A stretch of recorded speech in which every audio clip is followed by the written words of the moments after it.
In the heart of Lagos, at St. Edmund's College, a shy girl named Edmund stepped through the gates with dreams stitched into her soul. The walls of St. Edmund's whispered wealth and legacy. Evie was from another world, quiet, brilliant, unnoticed. That night, under the wearing of a tired ceiling fan, she birthed an idea, an anonymous confession page. Her first post was simple: harmless, I have a crush on Terry Johnson. By morning, it was everywhere. Phones lit up. Laughter erupted in the cafeteria. Terry Johnson grinned. Zina Bello, the queen bee, did not. Power was Zina's playground, and Evie had just entered the game. Evie watched from a corner. She posted again. The page exploded. Her friend Lola giggled at the boss. Obi the tech nerd offered to help. Mr. Ajayi, the friendly literature teacher, watched the chaos unfold with quiet interest. Encouraged by the boss, Evie posted another confession. The crowd roared again. Each post pulled more attention. She was anonymous but powerful. Obi improved the site. Now anyone could submit. The confession became a school-wide obsession. Zina started to worry. She had secrets too, and someone knew. Then it. A post that shattered everything. Zina is dating a married man. Zina's anger exploded. She stormed out and slapped Tari in public. Tari's charm vanished. His smile turned cold. He walked away in the silence. The confession page was no longer harmless. It was dangerous. Evie began to lose control. Posts were made she didn't write. One accused Lola of cheating. Obi investigated. Someone else has accessed the page. It was hijacked. Evie's stomach turned. Her creation was out of control. Tari began to notice her. They shared a quiet corners. A silent understanding formed. He opened up. His mother was in prison. He hated lies. A new rumor emerged. Tari was accused of theft. He was suspended. Zina smiled. Her plan had worked. She had coerced a student into posting lies. Lola confronted Evie, heartbroken. Was it you? She demanded. Evie was dragged from class. Her phone was confiscated.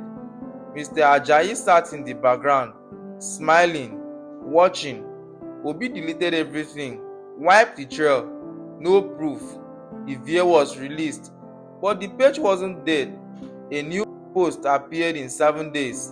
Everything burns. Final confession. Evie disappeared. Rumors flew. Expelled, kidnapped, or worse, Tari felt helpless. Lola cried alone in the bathroom. Zina grew bolder, her grip on the school tightening, but her hands trembled. Then it happened. Evie returned, bruised, silent, defiant. She stood before everyone and pointed at Mr. Ajayi. He did this. Ajayi laughed. You have no proof, he said. Obi stepped forward, a flash drive in hand. They played it. Recordings of Ajayi manipulating students and confessing. Ajayi fled, but Tari caught him at the gate. Ajayi was arrested. The school roared, justice at last. But just as the dust began to settle, a new post appeared. Forget Ajayi, I am the original creator. 3 days left. It attached a school file.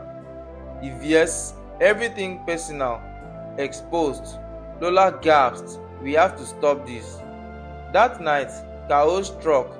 The boys' hostel caught fire. In the smoke, Evie found something under Tari's bed, a flash drive. She played it. Tari's voice. I started the page. I gave it to Ajayi. I tried to stop it. I failed. The next morning, Tari stood before the school and confessed. He told them everything. Then he walked away, expelled but not disgraced. A final post appeared. Check under the stage. Panic erupted, but it wasn't a bomb. It was a diary. a bullied girl's last words. This page will make them hear me. Zina collapsed. Overwhelmed by guilt and fear, the principal resigned the next day. The school was broken and healing. A new term began. A new hope rose. Lola became head girl, a voice of reason, a symbol of truth. The confession page was deleted. Forever in its place rose something new, truth circles. They placed a bench in the courtyard. They called it the truth bench. An online space followed. Rise and speak, a forum for voices, not vengeance. Obi started coding a new platform. Safe, open, student-owned. It wasn't about confessions anymore. It was about voice, healing, hope. Ivie became a quiet leader. She didn't want titles, only change. Tari's old friend visited. They apologized, ashamed they had believed the lies. Lola forgave Ivie. We were both in the dark, she said. Truth circles became weekly rituals. Even the teachers joined. Zina began mentoring juniors, a new voice from old scars. Obi was awarded a national prize for digital activism. Ivie received an offer, an international scholarship. Ivie stood at the airport, passport in hand, a new chapter calling. As she boarded the plane, memories flashed. Pain, laughter, truth. Back at school, rise and speak. Students led with courage. The truth bench remains sacred ground, a place to listen, to heal. The new principal wrote a book, Voices of St. Edmund. Every story, every scar, every place found. No more silence. And somewhere across the sea, Ivie smiled. The story wasn't over. It was only the beginning. The annual school exhibition approached. The theme, Voices Unveiled. Obi unveiled the Rise and Speak app, now expanded nationwide. The principal closed the ceremony with one line, "Truth is the fire that purifies." As the crowd dispersed, Ivie's name echoed, whispers of legacy. In the alumni section, Ivie's photo hung with a plaque, Voice of Change. A junior girl sat at the truth bench, notebook in hand, a new voice, ready. The bell rang, a new day at St. Edmund's. The story continued, and written on the last page of Ivie's old journal, we confessed, we survived, we rose.